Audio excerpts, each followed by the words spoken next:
selamat malam semuanya. Malam ini kita akan melanjutkan mengenai topik PPh Badan, dan malam ini kita akan masuk ke pertemuan yang ke-26. Pertemuan ke-26 ini kita akan mempelajari mengenai biaya, ataupun kita sebut juga rekonsiliasi ya, atau biasanya kita menyebutnya nanti adalah rekonsiliasi fiskal. Oke, saya akan share screen dulu sebentar.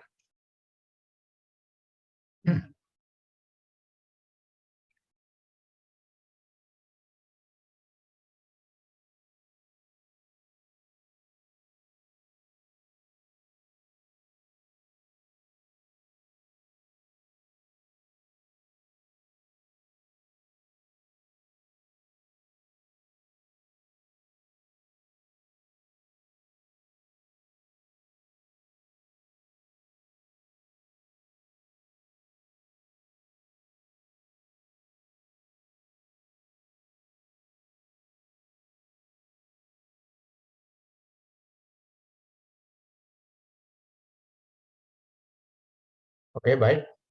Apakah sudah terlihat dengan jelas?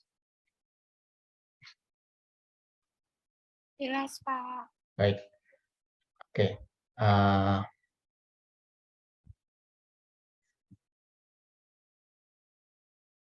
Nah, pada pertemuan ke-26 untuk hari ini ya, Jumat tanggal 21 Juli, saya akan melanjutkan mengenai yang seperti saya jelaskan tadi adalah mengenai biaya pengurang ya, dan biaya bukan pengurang ya.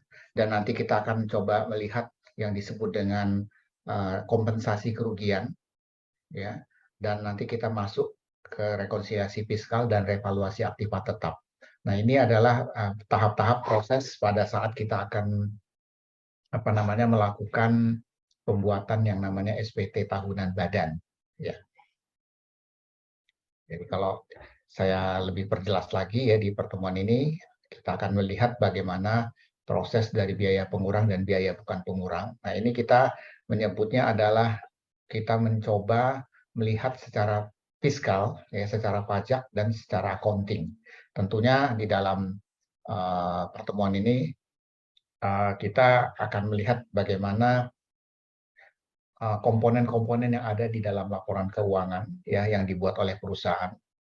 Di situ kita nanti akan mengamati bahwa di dalam laporan keuangan itu ada biaya-biaya yang nanti bisa dikurangkan sebagai pajak, pengurang pajak atau taxable income, dan ada biaya-biaya yang tidak bisa dikurangkan ya, atau non taxable.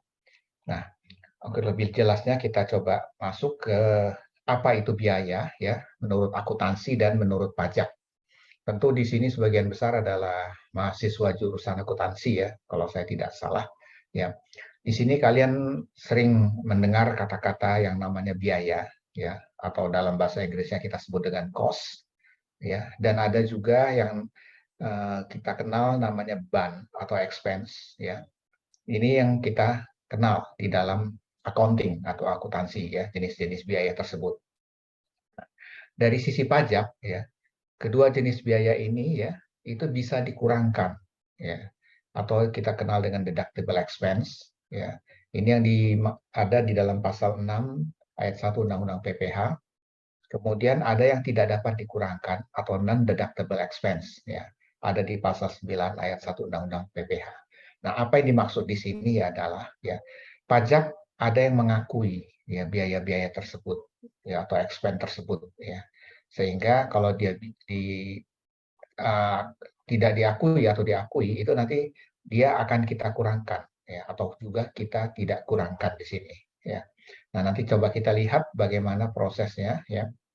Nah, sebelumnya kita coba lihat dulu ya, apa yang dimaksud dengan biaya ya versus beban ya, menurut accounting ya, menurut akuntansi ya. Di sini kalian bisa lihat perbedaan dari sisi definisi ya. Kalau yang namanya biaya itu kalau didefinisikan ya adalah sumber ekonomi yang memang harus dikeluarkan demi kelangsungan usaha. Artinya memang kalau kita mengeluarkan suatu dana ya dari hal-hal yang kita punyai ya, atau kita misalnya memiliki harta tertentu ya. Nah, ini kita sebutnya sebagai sumber ekonomi ya. Dan ini kita keluarkan supaya usaha berlangsung dengan baik ya, atau business entity itu secara komersil itu dia berjalan. Nah, ini yang disebut dengan biaya atau cost ya. Nah, yang lain definisi biaya ya sebenarnya ini adalah pengeluaran atau nilai pengorbanan ya untuk memperoleh barang dan jasa yang berguna untuk masa yang akan datang. Ya. Jadi maksud di sini sebenarnya yang dimaksud dengan biaya sini ini adalah bagaimana kita mendapatkan suatu barang ya atau jasa yang memang kita inginin ya, tapi itu nanti manfaatnya akan kita rasakan di masa yang akan datang. Nah, itu yang disebut dengan biaya. Nah, kalau beban atau expense ya, ini kita definisikan adalah penurunan ekonomi ya, berupa penyusutan nilai aktiva atau pengeluaran uang ya.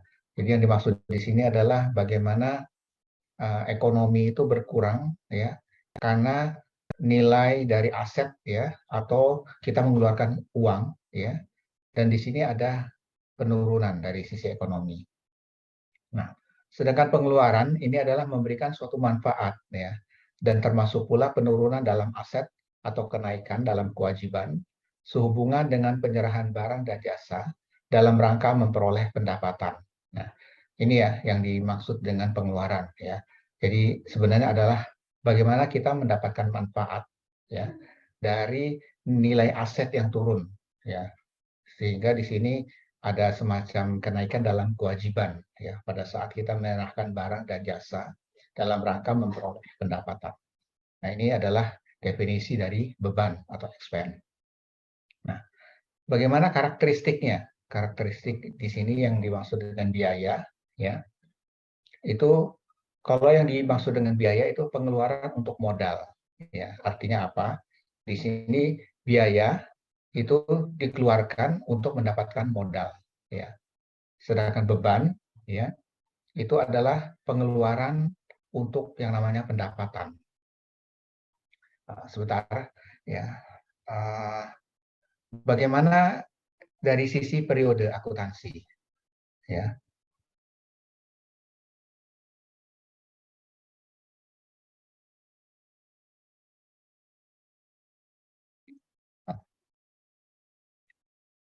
Nah, kalau kita lihat dari sisi periode ya, yang namanya biaya itu biasanya lebih dari 1 tahun.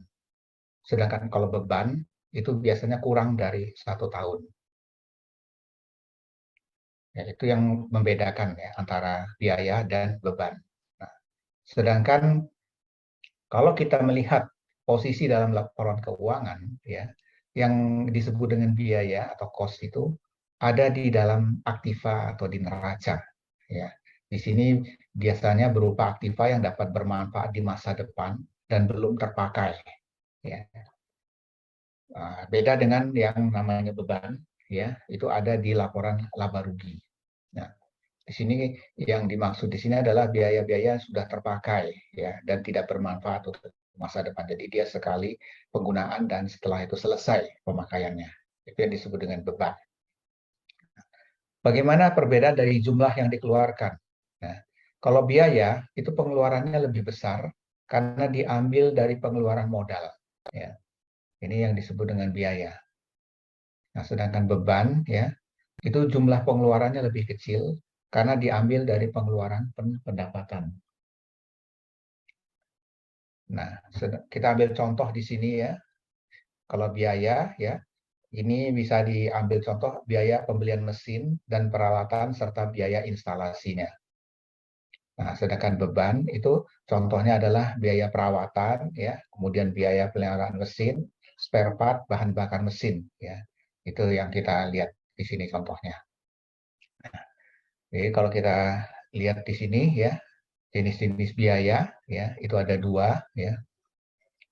Ini dari sisi tujuan pengambilan keputusan dan kita lihat di sini perilaku sesuai volume kegiatan. Ya.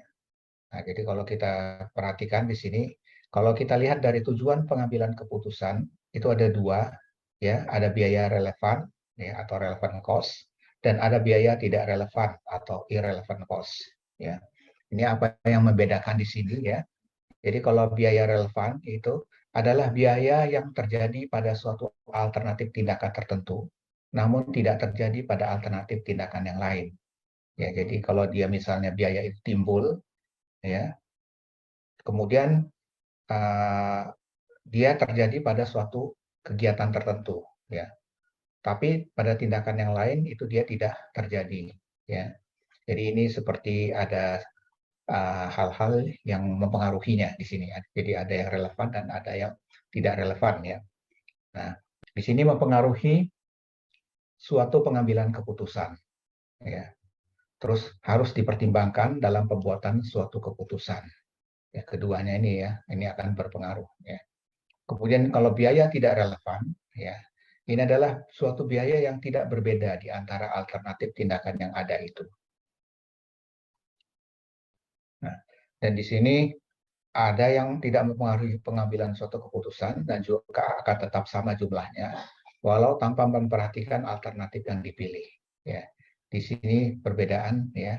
Jadi tidak mempengaruhi pengambilan suatu keputusan untuk biaya tidak relevan, dan juga tidak harus dipertimbangkan di dalam pembuatan suatu keputusan.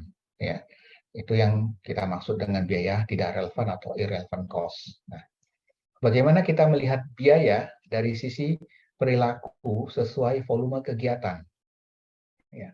Nah, ini yang sering kalian dengar, ya, ada yang namanya fixed cost, ya, ada yang namanya variable cost, dan ada yang disebut dengan semi variable cost, ya. Nah, apa yang kita lihat di sini di antara ketiga macam ini, ya, yang dimaksud dengan biaya tetap atau fixed cost itu adalah biaya yang jumlah totalnya akan tetap konstan, ya. Jadi tidak akan dipengaruhi oleh perubahan volume suatu kegiatan atau aktivitas sampai pada tingkatan tertentu. Ya, jadi kalau misalnya ada suatu aktivitas, biaya ini dia akan tetap sama, ya, walaupun dari sisi misalnya di pabrik, ya, itu dia ada produksi yang akan berubah, kadang naik, kadang turun, ya. Nah, dia tidak akan terpengaruh dengan volume itu, ya. Jadi dia akan tetap. Nah, biaya tetap per unit tersebut berbanding terbalik, ya, secara proporsional dengan suatu perubahan volume kegiatan atau aktivitas atau kapasitas, ya. Jadi dia kalau kita perhatikan di sini ada perbandingan, ya, bahwa perbandingan itu kalau dia misalnya biaya tetapnya kecil, berarti nanti untuk biaya yang untuk volumenya kegiatannya bisa menjadi besar ataupun menjadi kecil. Ya, jadi di sini ada hal-hal yang mempengaruhi dari sisi ini. Nah, bagaimana yang dimaksud dengan biaya variabel atau variable cost? Ya. Ini suatu biaya yang jumlah totalnya tersebut berubah secara sebanding atau proporsional. Ya, ini dengan perubahan volume kegiatan atau aktivitas. Ya, jadi kalau misalnya di fix tadi dia tidak berubah tetap, tapi kalau di sini variabel ini berubah, ya. Jadi kalau volumenya naik, ya, dia akan naik. Volumenya turun, dia akan turun, ya. Jadi akan berpengaruh dari sisi ini, ya. Kita ambil contoh aja misalnya di manufacturing atau pabrik, ya. Kalau misalnya produksinya meningkat, berarti biaya variabel juga akan meningkat dan sebaliknya. Jadi semakin tinggi volume kegiatan atau aktivitas, maka secara proporsional akan semakin tinggi juga total biaya variabel. Dan sebaliknya, ya, semakin rendah volume kegiatan atau aktivitasnya, maka dalam secara proporsional akan semakin rendah pula total biaya variabelnya. Nah, bagaimana yang disebut dengan biaya semi variabel atau semi variable cost atau kita juga sebut dengan mixed cost, ya. Tentu dia di antara dari kedua biaya ini, ya. Jadi dia ada elemen biaya tetapnya fixed cost dan ada juga biaya variable cost. Ya, jadi dia bisa ada biaya tetap yang di situ dan juga ada biaya variable juga yang ada di situ. Ya. Jadi elemen biaya tetap ini adalah jumlah biaya minimum untuk dapat menyediakan jasa. Ya. Sedangkan elemen biaya variabelnya adalah suatu bagian dari biaya semi variabel yang dipengaruhi dengan volume kegiatan. Ya. Nah, ini yang kita jelaskan di sini, ya, bagaimana jenis-jenis biaya, ya. Kalau kita lihat dari tujuan pengambilan keputusan dan bagaimana dari sisi perilaku ya sesuai dengan volume kegiatan. Oke. Nah, sekarang kita masuk dari sisi pajak ya. Di sini kalian perhatikan ya. Ini ada biaya yang boleh dikurangkan dari penghasilan bruto ya. Jadi di sini apa yang bisa dikurangkan dari penghasilan bruto ya. Ini adalah biaya yang mempunyai hubungan langsung dengan usaha atau kegiatan ya. Pertama untuk mendapatkan, kemudian untuk menagih dan untuk memelihara ya, atau kita nanti menyingkatnya dengan 3M ya. Jadi penghasilan yang pembebanannya dapat dilakukan dalam tahun pengeluaran atau selama masa manfaat dari pengeluaran tersebut. Nah, biaya yang secara langsung atau tidak langsung berkaitan dengan kegiatan usaha ya, itu antara lain ya adalah biaya pembelian bahan. Ya. Nah, ini kan kalau kita misalnya di pabrik kita akan membeli bahan-bahan baku ya. Nah, ini juga nanti di sini akan menjadi pengurang dari penghasilan bruto. Ya. Nah, yang kedua ini biaya berkenaan dengan pekerjaan atau jasa ya. Jadi kalau misalnya kita bekerja ya, apakah itu pekerjaannya sifatnya di perusahaan ya, baik itu dagang ataupun jasa ya, di sini kita akan mendapatkan upah ya, apakah gaji atau honor ya, atau bonus ya, atau gratifikasi ya, atau tunjangan-tunjangan ya yang akan kita terima dalam bentuk uang. Nah, ini nanti boleh dikurangkan dari penghasilan bruto. Yang ketiga adalah bunga ya, di sini yang dimaksud adalah bunga bank ya, sewa, kemudian royalti. Keempat adalah biaya perjalanan. Nah, ini adalah biaya perjalanan dinas ya. Nah, yang kelima adalah biaya pengolahan limbah ya. Kemudian premi asuransi, kemudian biaya promosi dan penjualan ya. Di sini harus dibedakan ya. Ada yang biaya promosi yang memang sifatnya free ya atau sumbangan ya. Nah, ini kalau yang promosi yang sifatnya free ini dia tidak boleh dikurangkan ya. Dan yang kedelapan adalah biaya administrasi ya, kemudian baru pajak ya. Ini adalah kecuali pajak penghasilan ya, misalnya PBB, biaya materai, hotel dan restoran. Dan berikutnya adalah penyusutan atau amortisasi ya. Nah, yang ketiga ini adalah iuran kepada dana pensiun yang pendiriannya telah disahkan oleh OJK. Nah, ini adalah biaya yang boleh dikurangkan dari penghasilan bruto. Nah, kemudian apalagi ya, di sini ada namanya kerugian karena penjualan atau pengalihan harta yang digunakan atau dimiliki untuk mendapatkan, menagih dan memelihara penghasilan ya, atau 3M tadi ya kita kenal ya. Jadi kalau misalnya pada saat penjualan kita memperoleh kerugian ya, atau pada saat pengalihan harta ya, di sini kita boleh dikurangkan ya dari penghasilan bruto. Nah, yang ini kerugian selisih kurs mata uang asing. Ya, berarti kalau misalnya ada pertukaran antara mata uang tertentu, ya, apakah dolar dengan yen, dolar dengan pound sterling, ya, dan sebagainya. Nah, itu kalau ada terjadi kerugian, di sini boleh kita kurangkan. Nah, yang F ini adalah biaya penelitian, ya, pengembangan perusahaan dilakukan di Indonesia. Ya, jadi misalnya seperti perusahaan-perusahaan research and development (R&D) ya. Ya, di sini biaya-biaya untuk menemukan, untuk mendapatkan, meneliti hal-hal yang baru, ya, ada biaya-biaya ini boleh kita kurangkan. Nah, dan ini adalah biaya beasiswa, magang dan pelatihannya. Nah, H, ini adalah piutang yang nyata-nyata tidak dapat ditagih. Nah, ini pun sebenarnya juga boleh dikurangkan, ya.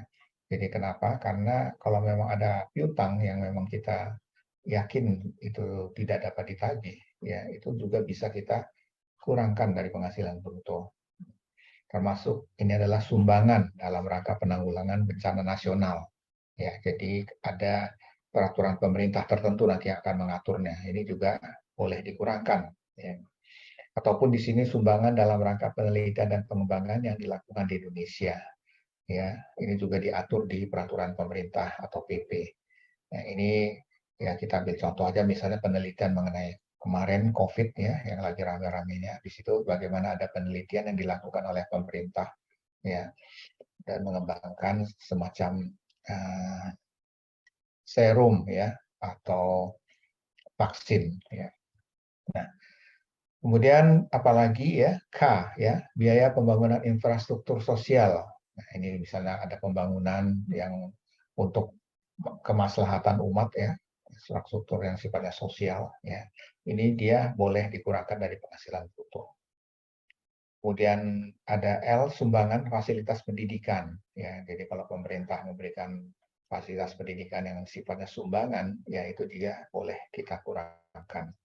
Dan yang lain adalah sumbangan dalam rangka pembinaan olahraga, ya sama seperti yang tadi ya. Kalau yang tadi pendidikan, yang ini adalah untuk pembinaan olahraga, juga boleh kita kurangkan. Nah, yang N ini adalah biaya penggantian atau imbalan yang diberikan dalam bentuk natura dan atau kenikmatan. Ya, ini biasanya tunjangan-tunjangan ya yang diberikan oleh perusahaan ya, yang bisa berupa natura ya atau kenikmatan atau bring benefits ya. Ya, ini dia akan bisa dikurangkan dari penghasilan bruto. Oke. Nah, kita coba lihat ya biaya yang tadi kita jelaskan ya, yang disebut dengan piutang yang nyata-nyata tidak dapat ditagih. Nah, ini sebenarnya ada syarat-syaratnya ya. Biaya yang tidak dapat ditagih. Pertama ya, biaya tersebut sudah dibebankan dalam laporan laba rugi. Ya, jadi kalau misalnya di dalam laporan laba rugi kita melihat ada biaya tidak tertagih, ya itu sebenarnya bisa dikurangkan, ya asal ada syaratnya bahwa memang ada dicantumkan, ya.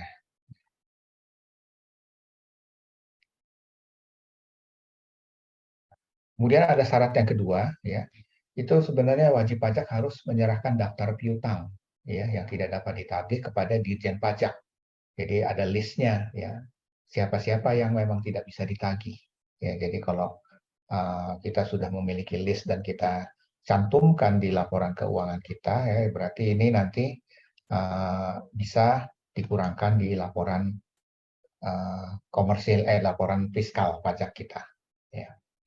Dan apabila memang juga ada kasus, ya kasusnya dalam hal ini adalah ada perkara di pengadilan ya di mana piutang-piutang itu sudah diserahkan kepada penagihannya kepada pengadilan negara ya. Nah, dalam hal ini di sini menjadi bukti bahwa ini benar-benar piutang yang memang tidak dapat ditagih. Nah, ini kalau sudah ada persyaratan ini berarti nanti memang boleh dikurangkan. Nah, tapi di sini ada ketentuannya ya di nomor 4.4 di sini apabila yang poin nomor 3 itu tidak berlaku ya apabila penghapusan piutang tak tertagihnya itu untuk debitur kecil. Jadi dalam hal ini di sini adalah debitur-debitur yang besar ya. Nah, kalau misalnya debitur besar berarti memang ada hubungannya nanti dengan pengadilan yang ada di dalamnya. Nah, ini semua untuk masalah piutang yang nyata-nyata tidak dapat ditagih. Ini mengacu di pasal 6 ayat 1 ya, di huruf H Undang-Undang PPh nomor 36 tahun 2008 ya. Kemudian di PMK 57 ya tahun 2010. Contoh PMK 207 tahun 2015. Oke. Nah, kita coba masuk ke accounting ya. Ya, di sini kalau kalian masih ingat bagaimana di jurnalan dalam akuntansi ya. Ini kalau untuk pencatatan cadangan piutang yang tak tertagih, ya itu ada dua metode, ya. Ada yang direct method dan ada yang indirect method. Nah, kalau yang indirect method ini memang tidak diatur di PSAK, sedangkan yang indirect method itu diatur dalam PSAK. Nah, jadi kalau di cadangan piutang tak tertagih ya, itu dilakukan biasanya di akhir periode, ya, akhir tahun. Jurnalnya adalah bad debt expense, ya, debit, kemudian kreditnya adalah allowance for bad debt. Ya. Nah, kalau untuk penghapusan piutang tidak tertagih, ya, kalau dari sisi direct method, ya, itu kita mencatatnya debitnya adalah bad debt expense, ya, kemudian kreditnya adalah piutang atau account receivable. Ya. Nah, beda dengan indirect method. Ya, kalau metode indirect method di sini debitnya adalah allowance for bad debt. Ya. Tapi nanti kreditnya adalah piutang dagang atau account receivable. Ya. Nah, kalau misalnya piutang tak terdagih itu bisa kita dapatkan lagi, ya, bisa kita terima uangnya, ya. Nah, ini nanti kalau di direct method itu kita membalik jurnal yang tadi di atas ini, ya. Jadi debitnya adalah piutang dagang, ya, membalik yang di atas tadi kredit posisinya. Nah, kemudian kreditnya adalah bad debt expense, ya, atau biaya piutang tak tertagih. Ya, jadi membalik jurnal di atasnya. Nah, begitu juga di indirect method, ya, yang diatur dalam PSAK. Ini kita membalik jurnal yang di atasnya, ya. Jadi piutang dagang account receivable di debit, kemudian kreditnya adalah allowance for debt. Ya. Hanya pada saat direct method, ya, dan indirect method itu nanti kan kita terima uang, ya, itu tetap jurnalnya adalah debit cash, ya, kemudian kreditnya adalah piutang dagang, ya, sama, ya, ini jurnalnya cash, kemudian kreditnya adalah account receivable atau piutang dagang. Nah, hanya pajak, ya, itu menganut yang namanya direct method, ya. Hanya persyaratan direct method ini, ya, ini ada di pasal 6 ayat 1, ya, Undang-Undang PPH, ya, yang perlu kalian perhatikan, ya. Nah, kita coba lihat sumbangan, ya. Di sini yang dimaksud adalah sumbangan khusus yang ketentuannya diatur di dalam peraturan pemerintah. Nah, ini sumbangannya bisa dalam bentuk uang dan atau barang. Nah, sumbangan khusus itu dapat dikurangkan dari penghasilan bruto, ya. Syaratnya apa? Ya. Wajib pajak mempunyai penghasilan neto fiskal berdasarkan SPT tahunan pajak penghasilan tahun pajak sebelumnya. Ya, jadi kalau misalnya kita ingin mengurangkan terhadap sumbangan khusus tadi, ya, kita harus lihat bagaimana perlakuan, ya, di laporan pajak tahun sebelumnya, ya. Jadi akan meng-reverse ke situ, ya. Nah, kemudian yang kedua ini syaratnya adalah pemberian sumbangan tidak menyebabkan rugi pada tahun pajak sumbangan. Ya, jadi kalau kita memberikan sumbangan itu nilainya yang udah pasti tidak akan gede-gede amat, ya, karena kalau terlalu besar justru akan membuat perusahaan merugi, ya. Nah, kalau hal seperti ini terjadi berarti dia tidak bisa, ya, dikurangkan nanti dari hal ini, ya, karena yang namanya sumbangan itu tidak akan menghabiskan keuangan perusahaan, ya. Nah, kemudian yang berikutnya adalah harus ada bukti tentunya, ya, sumbangan itu kemana. Ya. Dan juga nanti lembaga yang menerima sumbangan itu harus ada NPWP, ya. Nah, badan yang, ya, kecuali badan yang dikecualikan. Maksudnya di sini, ya, ada subjek-subjek pajak tertentu yang memang secara undang-undang PPH, ya, itu dia uh, tidak ada NPWP-nya, ya.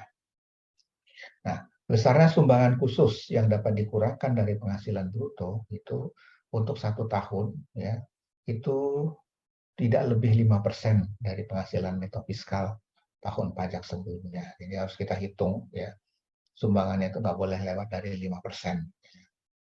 Ya, dan sumbangan tersebut dikurangkan dari penghasilan bruto pada tahun pajak sumbangan tersebut diserahkan.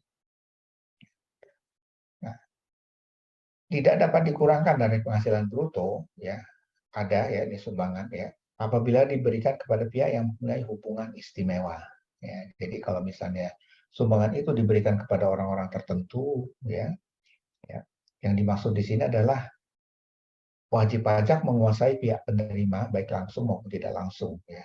Jadi dalam hal ini misalnya masih dalam saudara perusahaan yang ada dalam satu keluarga ya, di sini kan tentu ada hubungan ya. Jadi yang satu menguasai yang lain di sini. Nah, ini tidak boleh. Kemudian ada hubungan keluarga dengan pihak penerima baik sedarah maupun semenda ya. Artinya kalau misalnya dalam satu keluarga dia saling memberikan sumbangan, itu nanti tidak diakui ya, tidak boleh dikurangkan. Oke. Nah, kemudian kita masuk ke biaya pembangunan infrastruktur sosial ya. Nah, ini kan ada bangunan-bangunan atau infrastruktur yang memang diperuntukkan untuk hal-hal yang sifatnya sosial. Ini diatur dalam peraturan pemerintah ya. Ya, di sini dia seperti keperluan membangun sarana dan prasarana untuk kepentingan umum dan sifatnya nirlaba ya, jadi tidak mencari untung di sini. Nah, ini syaratnya ada ya, kalau dia bisa dikurangkan ya. Yang pertama, wajib pajak mempunyai penghasilan neto fiskal berdasarkan SPT pajak penghasilan tahun pajak sebelumnya. Jadi dia harus ada SPT-nya dulu tahun sebelumnya ya. Kemudian pemberian biaya pembangunan infrastruktur tidak menyebabkan rugi ya pada tahun sumbangan diberikannya. Jadi tidak begitu kita memberikan sumbangan terus tahu-tahu perusahaan rugi. Nah, itu dia tidak diperbolehkan ya. Nah, yang ketiga didukung sama ya, seperti yang tadi ada buktinya. Kemudian yang keempat ini sama seperti yang tadi ya, ada lembaga yang menerima itu harus memiliki NPWP kecuali badan-badan tertentu yang ditetapkan. Nah, untuk besarnya nilai biaya pembangunan infrastruktur sosial yang dapat dikurangkan dari penghasilan bruto, itu tidak boleh lebih dari 5% ya, dari penghasilan neto fiskal tahun pajak sebelumnya. Nah, itu biaya tersebut itu nanti dikurangkan dari penghasilan bruto tahun pajak infrastruktur sosial ya dapat dimanfaatkan. Nah, yang syarat yang berikutnya yang terakhir adalah dalam hal pembangunan infrastruktur sosial, jika dilaksanakan lebih dari 1 tahun pajak ya, itu nanti bisa dibebankan sekaligus sebagai pengurang penghasilan bruto pada tahun pajak infrastruktur sosial dapat dimanfaatkan. Nah, itu adalah bagaimana persyaratannya. Nah, kalau dia tidak dapat dikurangkan, ya, jadi di sini itu pasti ada penyebabnya. Ya, ini sama seperti yang tadi ya. Itu adalah adanya hubungan istimewa ya. Jadi si wajib pajak ini ya pihak penerima baik langsung maupun tidak langsung. Kemudian ada hubungan keluarga ya, yang sedarah semenda atau garis keturunan lurus samping atau 1 derajat. Ini adalah biaya pembangunan infrastruktur sosial. Kemudian tadi biaya-biaya yang boleh dikurangkan. Nah, kemudian ini adalah biaya-biaya yang tidak boleh dikurangkan dari penghasilan bruto. Ini yang dimaksud di sini adalah ya sama seperti yang tadi ya. Ini biaya yang tidak berkaitan baik langsung maupun tidak langsung ya.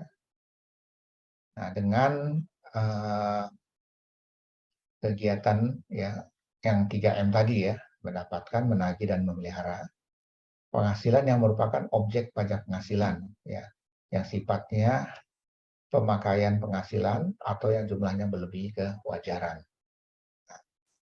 Apa saja ya yang tidak boleh dikurangkan ya. Ini di sini ada dari poin A sampai M ya. Nah, nanti kita akan bahas satu persatu ya. Bentar.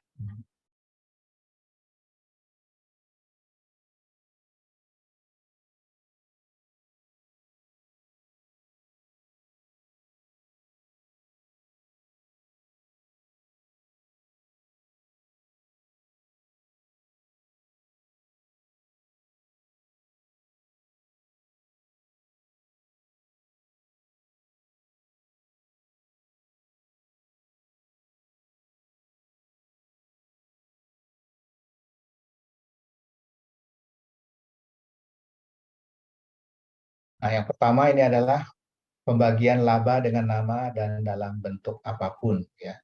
Di sini kalau ada pembagian profit, ya, di sini ada dividen atau SHU, ya, pembagian sisa hasil usaha. Nah, kemudian biaya untuk kepentingan pribadi pemegang saham, sekutu atau anggota. Nah, ini juga tidak boleh dikurangkan. Kemudian C ini adalah pembentukan atau pemupukan dana cadangan. Ya. Yang D, premi asuransi kesehatan, asuransi kecelakaan, jiwa, asuransi guna, kemudian asuransi beasiswa yang dibayar oleh wajib pajak orang pribadi. Nah, khusus untuk Natura ini dihapus ya, karena di undang-undang terbaru itu nanti ada hal-hal tertentu ya untuk kedua biaya ini. Nah, yang F adalah jumlah yang melebihi kewajaran yang dibayarkan kepada pemegang saham atau pihak yang mempunyai hubungan istimewa sebagai imbalan sehubungan dengan pekerjaan yang dilakukan. Nah, ini maksudnya adalah misalnya pemegang saham ya mendapatkan uang ya dari orang-orang yang terlibat di dalam perusahaan itu, tapi dia memiliki hubungan istimewa ya karena ada masalah dari sisi imbalan terhadap pekerjaan. Nah, ini juga di sini tidak boleh dikurangkan. Nah, yang G adalah harta yang dihibahkan, ya, bantuan atau sumbangan. Kemudian H, pajak penghasilan. I adalah biaya yang dibebankan atau dikeluarkan untuk kepentingan pribadi. Nah, ini juga tidak boleh dikurangkan. J, gaji yang dibayarkan kepada anggota persekutuan, firma, atau perseroan komanditer yang modalnya tidak terbagi atas saham. Nah, ini juga tidak boleh dikurangkan. Termasuk yang K ini adalah sanksi administrasi perpajakan. Kemudian L ini adalah pengeluaran untuk 3M penghasilan yang memiliki masa manfaat lebih dari 1 tahun. Itu tidak boleh untuk dibebankan sekaligus. Jadi dia harus melalui sistem penyusutan atau amortisasi ya.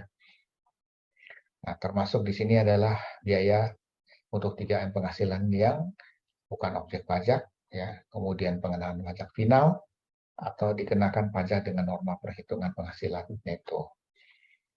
Oke, nah kita lihat ya satu persatu ya dari poin A tadi sampai M. Nah, di sini kita lihat untuk pembagian laba dengan nama dan dalam bentuk apapun ya termasuk dividen dan pembagian sisa hasil usaha. Pada prinsipnya, pembagian laba tersebut merupakan bagian dari penghasilan badan yang akan dikenai pajak berdasarkan Undang-Undang PPh. Kita coba lihat ya, termasuk dalam pengertian dividen itu seperti apa ya. Yang pertama itu adalah pembayaran kembali karena likuidasi yang melebihi jumlah modal yang disetor. Ya, jadi kalau misalnya pada saat perusahaan bubar, kemudian dilikuidasi, kemudian hasilnya nanti dibagikan. Ya. Nah, ini nanti kalau misalnya lebih dari modal yang disetor, nah ini kita kategorikan sebagai dividen. Ya. Nah, atau juga di sini pemberian saham bonus ya, yang dilakukan tanpa penyetoran, termasuk saham bonus yang berasal dari kapitalisasi agio saham. Ya, ini juga kita kategorikan sebagai dividen. Atau yang ketiga ini adalah pembagian laba dalam bentuk saham. Ya, kemudian yang keempat, pencatatan tambahan modal yang dilakukan tanpa penyetoran. Ya, jadi kalau kita injek modal ya tanpa ada setoran langsung, ini kita juga kategorikan sebagai dividen. Nah, yang kelima adalah jumlah yang melebihi jumlah setoran saham yang diterima atau diperoleh pemegang saham karena pembelian kembali saham-saham oleh perseroan yang bersangkutan. Jadi kalau misalnya ada setoran saham ya, yang dipegang oleh pemegang saham, yang artinya dibeli kembali. Ya. Nah, di sini lebih nilainya. Nah, ini juga kita masukkan sebagai dividen. Oke. Kemudian istilah lain adalah pembentukan atau pemupukan dana cadangan.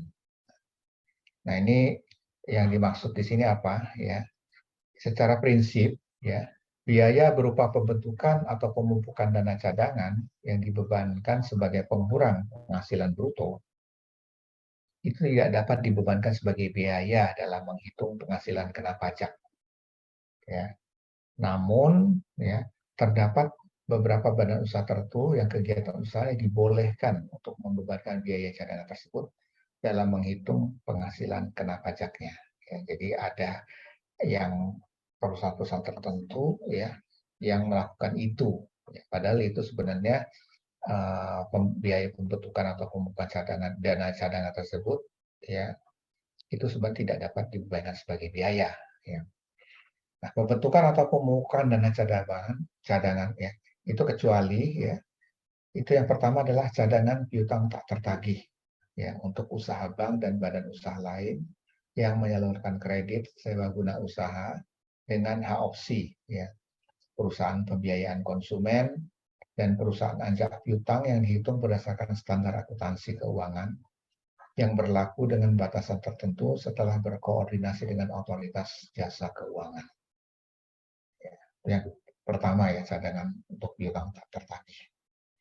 Nah, kemudian ada kedua cadangan untuk usaha asuransi ya, termasuk cadangan bantuan sosial ya yang dibentuk oleh BPJS.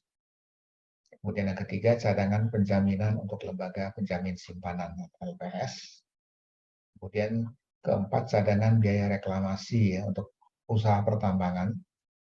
Kelima cadangan biaya penanaman kembali untuk usaha kehutanan. Ya, dan keenam cadangan biaya penutupan dan pemeliharaan tempat pembuangan limbah industri untuk usaha pengolahan limbah industri. Ya, jadi yang memenuhi persyaratan tertentu.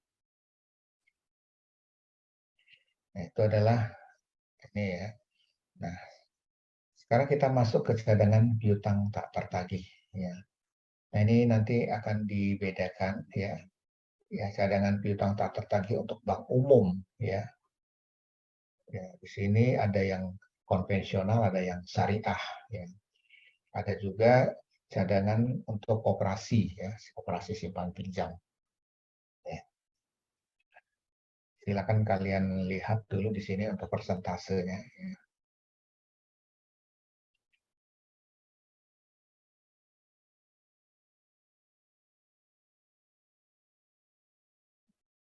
Ya, kalau kita perhatikan ya, kalau untuk bank umum di sini yang pertama itu adalah nilainya 1% ya dari piutang dengan kualitas yang digolongkan lancar ya, tapi tidak termasuk SBI dan SUN.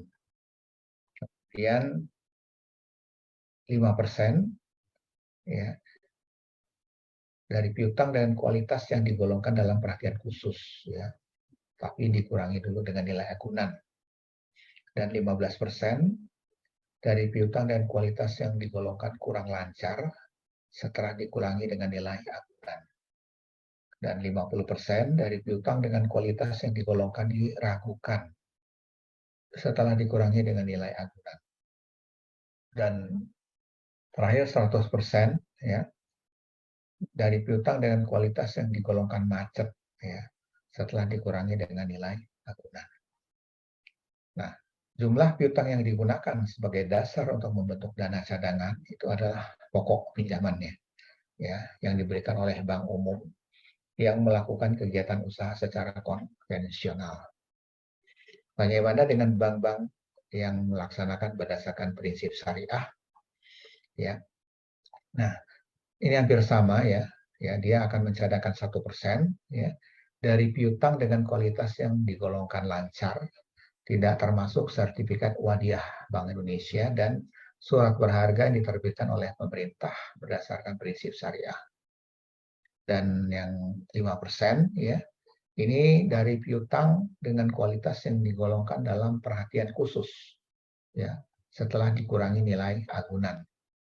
Dan 15% ya, ini dari piutang dengan kualitas yang digolongkan kurang lancar ya, setelah dikurangi dengan nilai agunan. Dan 50% ya itu dari piutang dengan kualitas yang digolongkan diragukan setelah dikurangi dengan nilai agunan. Dan terakhir 100% untuk piutang yang digolongkan macet ya, tentunya setelah dikurangi dengan agunan. Nah, jumlah piutang yang digunakan ya sama seperti yang Bank Umum tadi ya, itu dasar yang digunakan dasar untuk membentuk dana cadangan adalah pokok pinjaman yang diberikan oleh bank ya umum yang melaksanakan kegiatan usahanya berdasarkan prinsip syariah. Ya. Nah, itu adalah cadangan piutang tak tertagih untuk bank umum dan bank yang berdasarkan prinsip syariah. Nah, bagaimana dengan koperasi simpan pinjam? Ya, ini agak beda dengan bank ya. Jadi cadangan piutangnya itu nanti terbagi seperti ini ya, 0,5%. Itu dari piutang dengan kualitas lancar, kemudian 10% dari piutang dengan kualitas kurang lancar setelah dikurangi dengan nilai agunan. Kemudian 50% ya, dari piutang dengan kualitas diragukan setelah dikurangi dengan nilai agunan. Dan terakhir 100% dari piutang dengan kualitas macet setelah dikurangi dengan nilai agunan. Nah, itu adalah bagaimana dana cadangan ya yang dibentuk.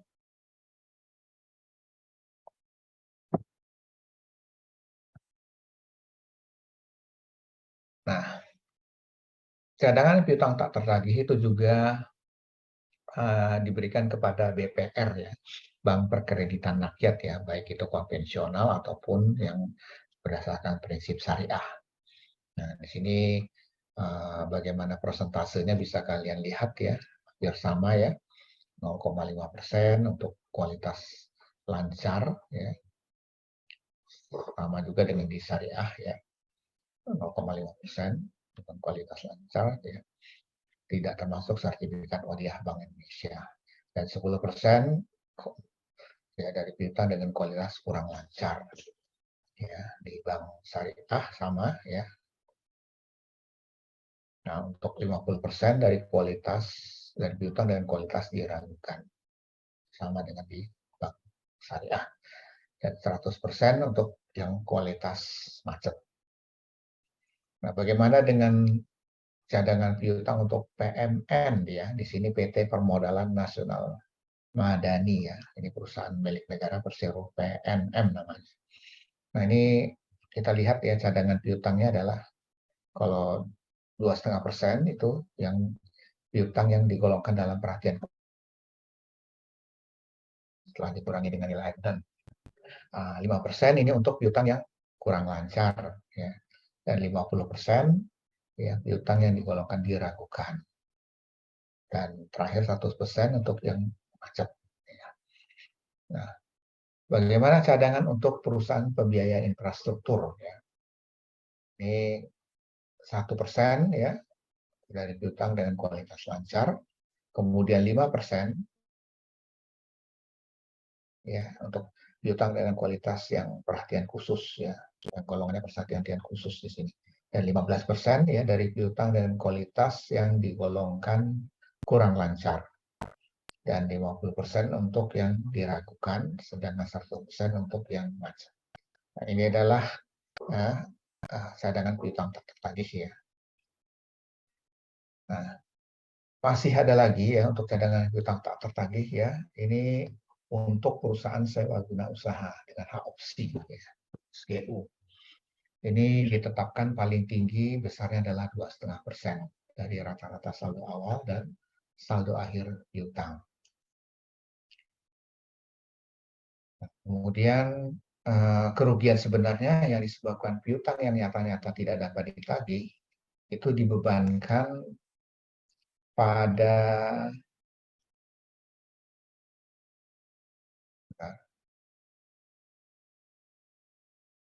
perkiraan cadangan piutang tak tertagih. Ya. Ini yang untuk sewa guna usaha atau SGU. Nah, kalau untuk perusahaan pembiayaan konsumen, ya cadangan piutang tak tertagih itu paling tinggi 5% ya, dari rata-rata saldo awal dan akhir. Kerugian sebenarnya ya untuk piutang yang nyata-nyata tidak dapat ditagih itu nanti dibebankan pada perkiraan cadangan piutang tak tertagih ya, sama dengan yang SGU tadi. Nah, kalau untuk perusahaan anjak piutang itu juga paling tinggi 5% dari saldo rata-rata awal, piutang, dan saldo akhir. Nah, untuk perusahaan asuransi kerugian, ya, yang besarnya cadangan premi tanggungan sendiri itu adalah 40% dari jumlah premi tanggungan sendiri yang diterima atau diperoleh dalam tahun pajak yang bersangkutan. Nah, cadangan premi tanggungan sendiri ini adalah premi yang sudah diterima atau diperoleh, akan tetapi belum merupakan penghasilan pada tahun pajak yang bersangkutan. Ya, jadi merupakan penghasilan pada tahun pajak berikutnya. Ya.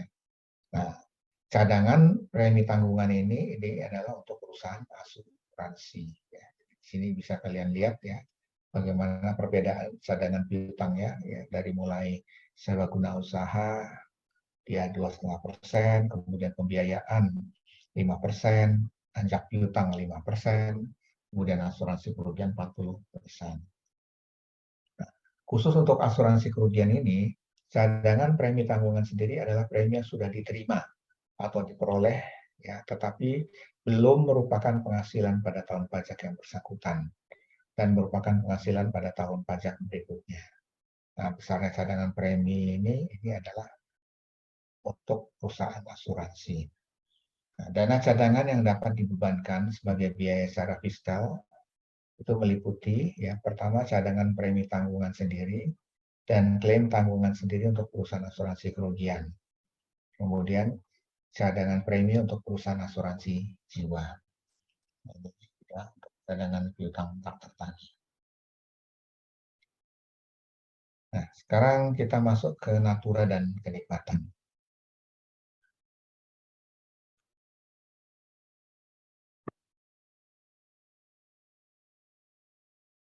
Pada dasarnya pergantian atau imbalan sehubungan dengan pekerjaan atau jasa ya, yang diberikan dalam bentuk natura yang diterima bukan dalam bentuk uang dan kenikmatan atau penggunaan fasilitas itu nggak boleh kita kurangkan ya dari penghasilan bruto untuk menentukan besarnya penghasilan kena pajak.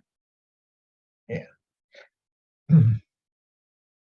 Nah, yang boleh dikurangkan dari penghasilan bruto beri kerja dan bukan objek PP 21 bagi pegawai itu adalah pemberian atau penyediaan makanan atau minuman bagi seluruh pegawai yang berkaitan dengan pelaksanaan pekerjaan tersebut. Jadi kalau ada pemberian makanan ya pada semua karyawan di perusahaan itu tidak boleh dikurangkan, dapat dikurangkan.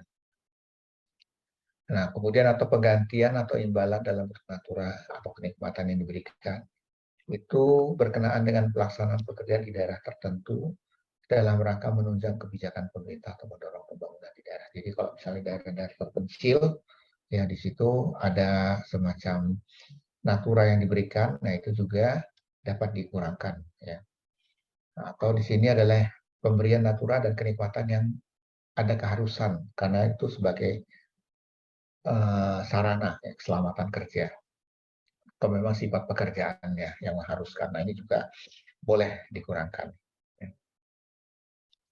Nah, tapi sejak tanggal 1 Januari 2022, ya, ini undang-undang terbaru, penggantian atau imbalan sehubungan dengan pekerjaan atau jasa yang diterima atau diperoleh dalam bentuk natura dan atau kenikmatan, itu dikecualikan sebagai objek pajak penghasilan. Jadi dia tidak masuk dalam objek PPh. Ya.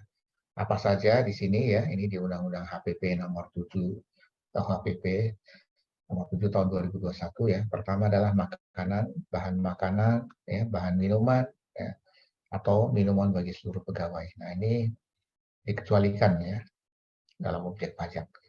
Nah, kemudian natura atau kenikmatan yang disediakan di daerah tertentu ya. Tadi yang saya jelaskan daerah-daerah yang memang dibutuhkan di situ. Kemudian yang ketiga, natura atau kenikmatan yang harus disediakan oleh pemberi kerja dalam pelaksanaan pekerjaannya ya, kewajiban ya. Dan yang keempat, natura atau kenikmatan yang bersumber atau diberi APBN, APBD dan APBD desa ya. Nah, ini dia harus dikeluarkan dari objek pajak penghasilan, termasuk natura atau kenikmatan dengan jenis dan atau batasan tertentu. Nah, ini adalah yang mengenai natura dan kenikmatan. Oke.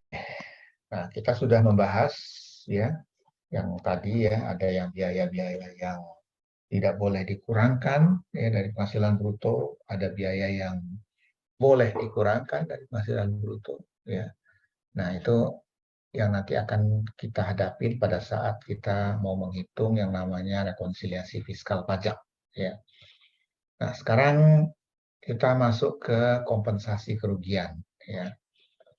Jadi yang dimaksud di sini adalah ya, kalau kita mengalami kerugian perusahaan ya, nah, sampai 5 tahun ya, kita ambil contoh misalnya ada suatu perusahaan ya, dalam menjalankan usahanya secara 5 tahun berturut-turut sebelumnya, nah itu nilainya bisa dikompensasikan dengan penghasilan ya di tahun berikutnya.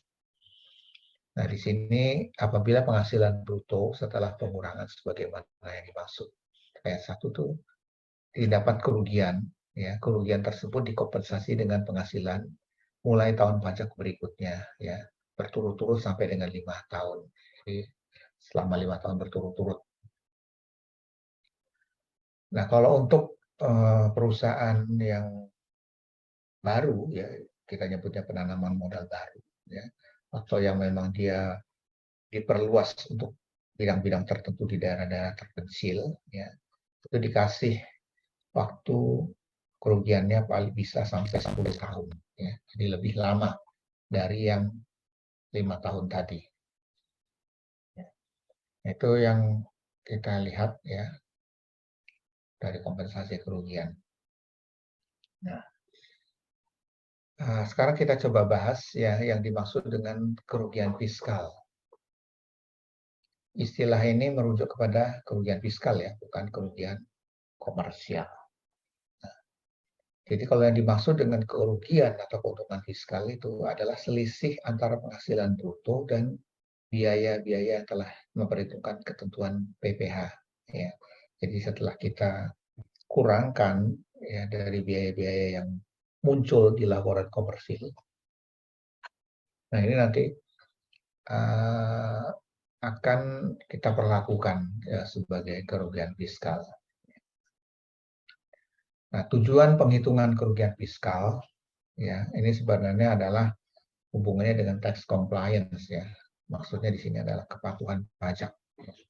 Nanti ingin diketahui ya, sebenarnya perusahaan itu mengalami kerugian pajak atau tidak.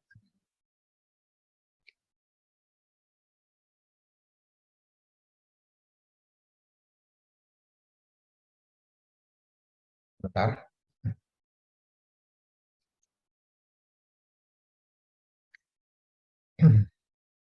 Nah, kemudian tujuan kedua ya, kompensasi kerugian hanya diperkenankan selama 5 tahun ke depan secara berturut-turut.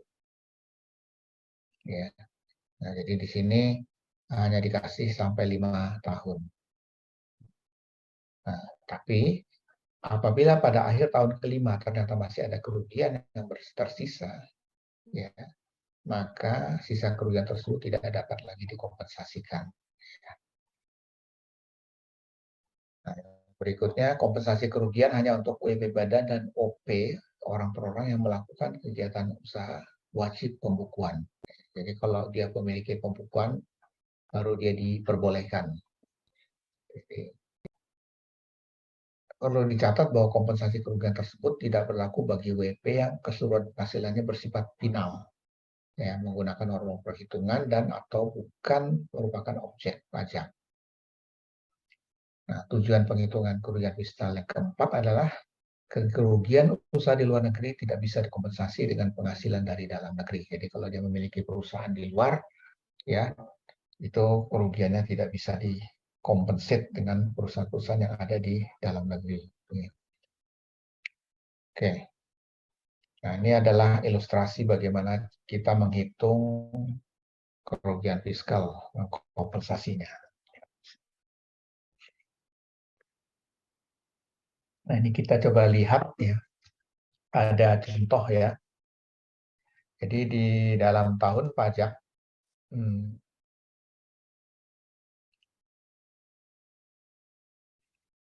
ini ada namanya PTSM tahun 2010 ya. Dia menderita rugi fiskal. Nilainya adalah 1,2 miliar. Nah, dalam 5 tahun berikutnya, ya, atau laba rugi fiskal PT ESM tadi ya, di 2011, 12, 13, 14, 15. Ini itu 5 tahun ya. 2011 ya ada untung ya 200 juta. Kemudian 2012 ada rugi 300 juta. Kemudian di 2013 nihil, 2014 100 juta. Kemudian 2015 800 juta. Dan di 2016 500 juta. Kita coba mulai lihat bagaimana kompensasi kerugian ini ya. Dihitung. Ya, pertama kita lihat di sini rugi fiskal tahun 2010. Ya, jadi di sini kita hitung rugi fiskalnya di 2010 itu 1,2 M. Nah, di 2011 ada profit ya.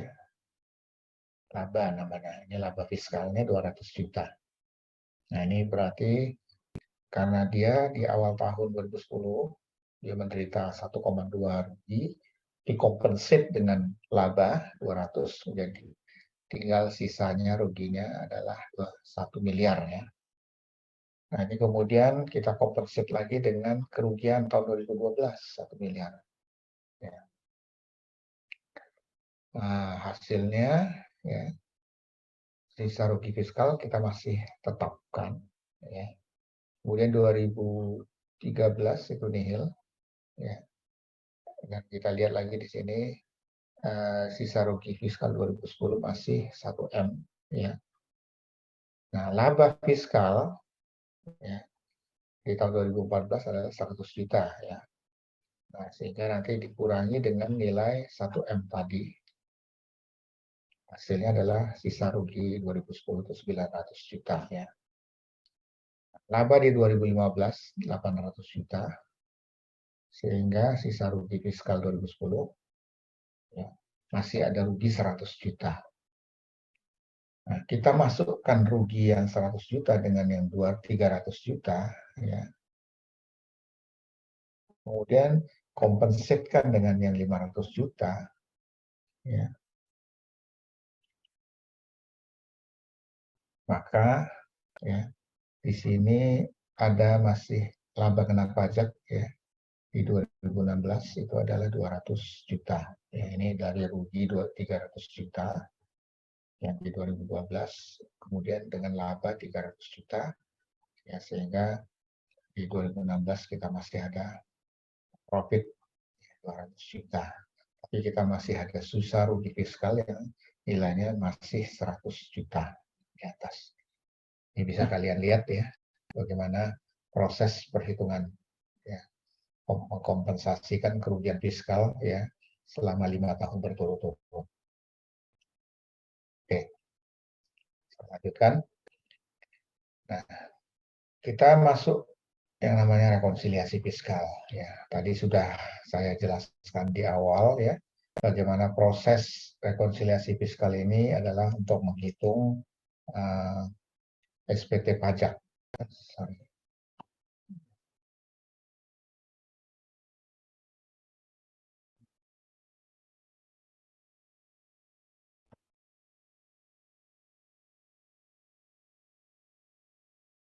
Nah,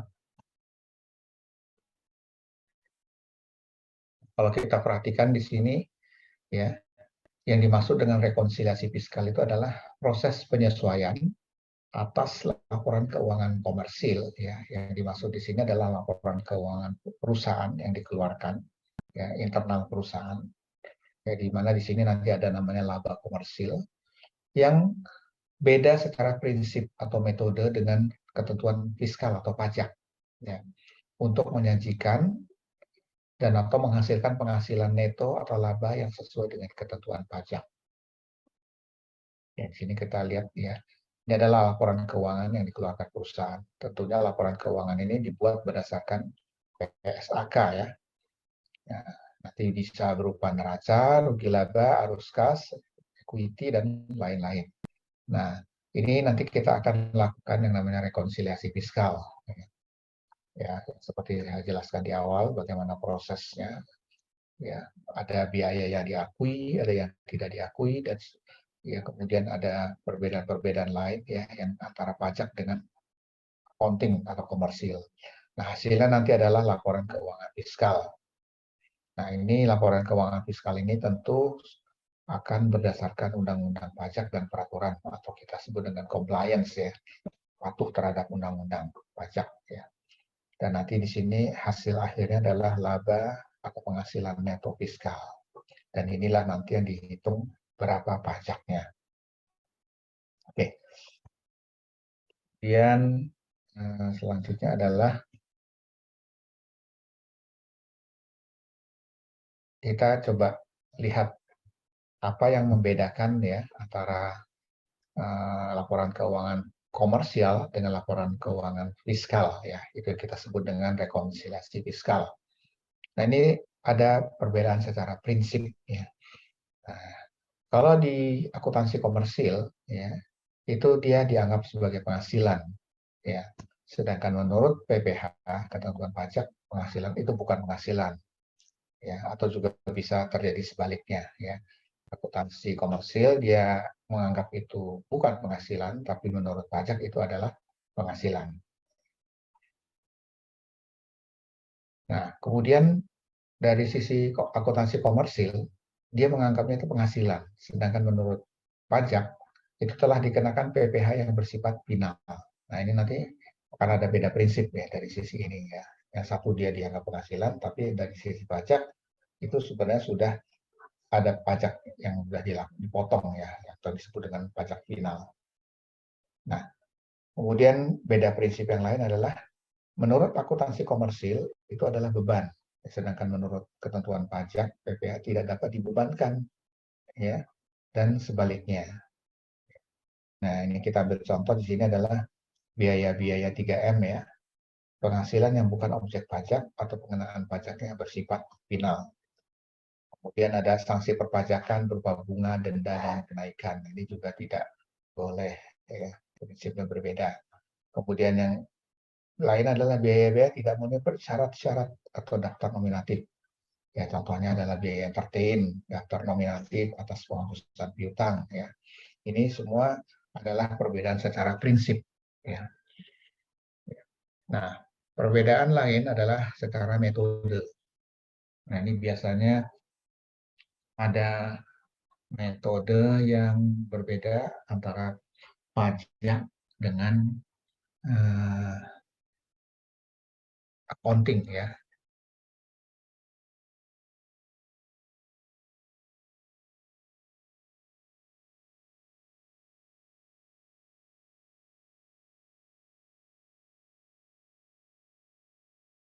Di sini perbedaannya ada yang namanya metode penyusutan, kemudian metode penilaian persediaan, kemudian penyisian piutang tak tertagih, dan rugi laba selisih kurs. Ya, nah ini metode inilah yang nanti akan membedakan antara perlakuan dari sisi pajak dan dari sisi accounting. Dan ini yang nanti akan direkon. Nah, ini adalah rekonsiliasi fiskal biaya. Tadi sudah menjelaskan definisi dari beban, ya, apakah itu secara cost atau expense. Itu yang mana yang dapat dikurangkan, ya, dan ada yang tidak dapat dikurangkan. Ya, di sini kita bisa lihat, ya. Nah, ini dapat dikurangkan pasal 6 ayat 1 dan yang tidak dapat dikurangkan pasal 9 ayat 1. Nah, ini ada yang sesuai undang-undang dan tidak sesuai undang-undang. Nah, kalau kita lihat di sini, ya, kalau dia tidak sesuai dengan undang-undang, nanti ada yang namanya over, lebih, dan ada yang under, kurang. Nah, ini kalau dia over, ya, ini bisa terjadi koreksi positif, sedangkan apabila under atau di bawahnya itu terjadi koreksi negatif. Untuk yang tidak dapat dikurangkan, itu terjadi yang namanya koreksi positif.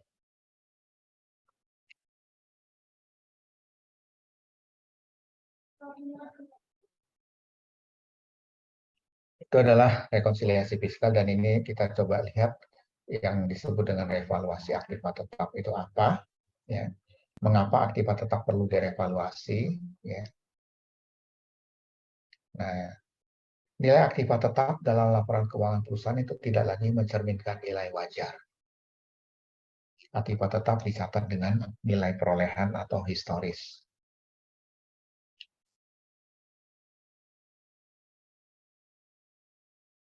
Ya, nah, ini yang menjadi kenapa aktiva tetap itu perlu direvaluasi. Ya. Nah, kalau kita lihat ya, itu ada penyebabnya ya. Pertama, nilai aktiva tetapnya itu di pasaran mungkin bisa meningkat atau turun ya, atau juga sebab-sebab lainnya ya. Nah, bagaimana aspek perpajakan ya? Ya, kalau lihat di sini aspek perpajakannya ya. Ini ada di ketentuannya di pasal 19 ayat 1 Undang-Undang PPH dan pasal 19 ayat 2 ya. Nah, di sini Menteri Keuangan berwenang menetapkan peraturan tentang penilaian kembali aktiva dan faktor penyesuaian apabila terjadi ketidaksesuaian antara unsur-unsur biaya dengan penghasilan karena perkembangan harga. Jadi di sini ada wewenang dari Menteri Keuangan ya untuk menetapkan ya peraturan. Nah, atas selisih penilaian kembali aktiva tetap ya ditetapkan tarif pajak tersendiri ya dengan peraturan Menteri Keuangan sepanjang tidak melebihi tarif pajak tertinggi ya sebagaimana dimaksud dalam pasal 17 ayat 1. Ya, jadi di sini ada tarif tertentu ya. Ya. Nah, di sini kalau kita lihat adanya perkembangan harga yang mencolok atau perubahan kebijakan di bidang moneter dapat menyebabkan kekurangserasian antara biaya dan penghasilan yang dapat mengakibatkan timbulnya beban pajak yang kurang wajar. Nah, di sini Menteri Keuangan diberikan kewenangan untuk menetapkan peraturan penilaian kembali aktiva tetap atau evaluasi, ya, atau juga indeksasi biaya dan penghasilan. Nah, ini diatur di PMK 79 ya tahun 2008 ya tentang penilaian kembali aktiva tetap perusahaan untuk tujuan perpajakan. Jadi kalau kita lihat di sini ya di revaluasi aktiva tetap ya di PMK 79 2008 ya. Di sini kita lihat WP yang berhak itu siapa saja ya. Di sini yang tentunya adalah wajib pajak badan, kemudian bentuk usaha tetap atau BUT, kemudian WP orang pribadi ya yang ada pembukuan tentunya. Kemudian yang WP yang memperoleh izin menyelenggarakan pembukuan dalam bahasa Inggris dan mata uang US dollar. Kemudian WP yang pada saat penetapan penilaian kembali nilai aktiva tetap oleh KJPP atau ahli penilai yang memperoleh izin dari pemerintah belum melewati jangka waktu 5 tahun, terhitung sejak penilaian kembali aktiva tetap berakhir, ya, berdasarkan PMK 79 tahun 2008. Dan persyaratannya ya, telah memenuhi semua kewajiban pajaknya sampai dengan masa pajak terakhir sebelum masa pajak dilakukannya penilaian kembali. Nah, objek revaluasi ya, sebagian atau seluruh aktiva tetap berwujud termasuk tanah ya dengan status SHM dan SHGB yang terletak atau berada di Indonesia, kemudian dimiliki dan dipergunakan untuk mendapatkan, menagih dan memelihara penghasilan yang merupakan objek pajak yang mempunyai masa manfaat lebih dari 1 tahun. Nah, kemudian metode revaluasi ya, ini berdasarkan nilai pasar atau nilai wajar aktiva tetap tersebut yang berlaku pada saat penilaian kembali. Nilai pasar atau nilai wajar aktiva tetap tersebut ditetapkan oleh perusahaan jasa penilai ya atau ahli penilai yang memperoleh izin. Dan pendekatan penilaian untuk memperoleh nilai wajar aktiva tetap tidak diatur secara spesifik. Ya. Kemudian dalam hal nilai pasar atau nilai wajar yang ditetapkan oleh perusahaan jasa penilai atau ahli penilai ternyata tidak mencerminkan keadaan yang sebenarnya. Jadi DJP menetapkan kembali nilai pasar atau nilai wajar aktiva tetap yang bersangkutan. Ini adalah metodenya. Ya. Jangka waktunya adalah 1 tahun sejak tanggal laporan perusahaan jasa penilai ya, atau appraisalnya. Oke. Nah, bagaimana proses pengajuannya ya? Pertama kita harus melakukan permohonan tertulis kepada Kanwil DJP ya melalui KPP tempat WP terdaftar. Kemudian harus ada surat setoran pajak, ya, bukti pelunasan PPh atas penilaian kembali aktiva tetap, ya. Kemudian daftar aktiva tetap hasil penilaian kembali, ya, jadi harus ada listnya. Kemudian fotokopi surat izin usaha KJPP-nya, ya, atau ahli penilainya, ya, ada izin dari pemerintah, ya, yang dilegalisir oleh instansi pemerintah yang berwenang.